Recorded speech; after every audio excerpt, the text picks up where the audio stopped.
તો જય માતાજી મિત્રો, આજના નવા બ્લોગમાં તમારું સ્વાગત છે। તો આજ આપણે સવારમાં નાહી ધોઈ તૈયાર થઈને હવે આવી ગયા મુકેશ્વર। જો મુકેશ્વરનું લેવડો હું તમને આગળ બધું બતાવું। અને અમે બધા આવ્યા બે જણા પેલા રહ્યા આખું ડાલું હે ને હાલ અમારે રાતે હેલ્યો છે બ્લોગ ઉતારવા, કારણ કે બીજા કે મન લો એટલે હવે હેડો આગળ બતાવીએ।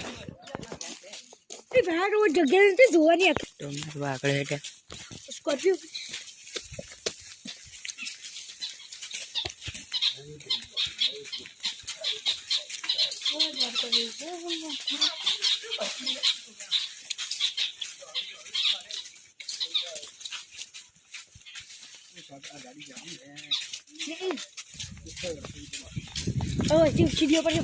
तो ये मंदिर तरफ जाना रस्तो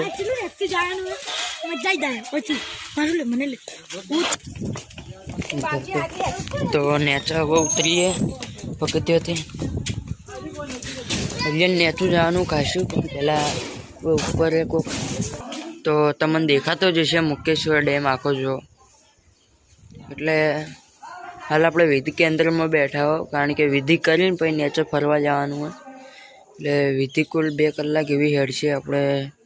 પછી હું તમને બધું બતાવું કે વિધિ પછી હું તમને બધું ફરવાનું બતાવું। જો આ ડેમ જુઓ તમે। તો હવે આપણે નેચર જઈએ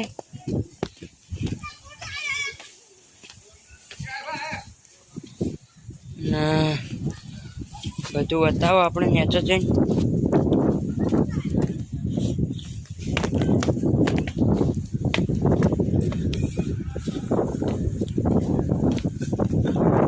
મને દેખાતો છે દરિયાનો નજારો ડેમનો આખો। તો અહીંયાથી નીકળી જાઓ દોતીવાડા ડેમ તરફ આવી જાઓ। દોતીવાડા તો મુકેશ્વર ડેમ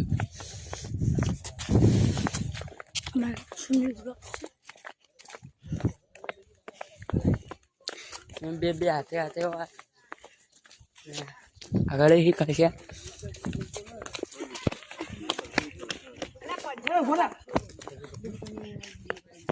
जो अरे मुकेश्वर नो डेम ना आ साइड जो बाली साइड जो खाली बत्तू खाली पड़ी है।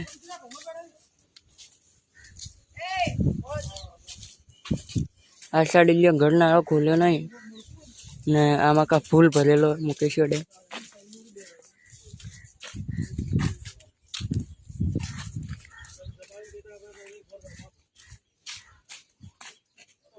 खरेखर व्यू मस्त है।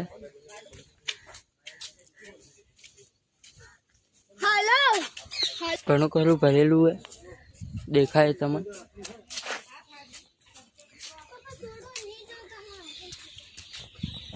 खूब भरेलू तमाम फूल देखाता है नहीं आता ना घर ना तमाम मशीन बधो करना फूल।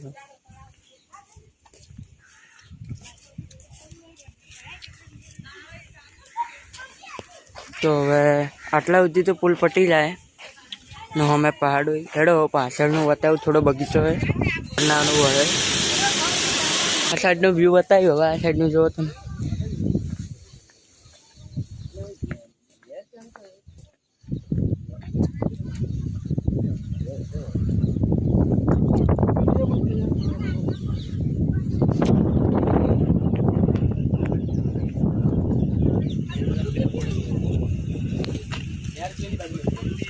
પેલો બગીચો બતાવું તમને ફટોફટ, કારણ કે પાછળ બધા નજીક આવી દોડીને જોઈ એટલે હું તમને બતાવું।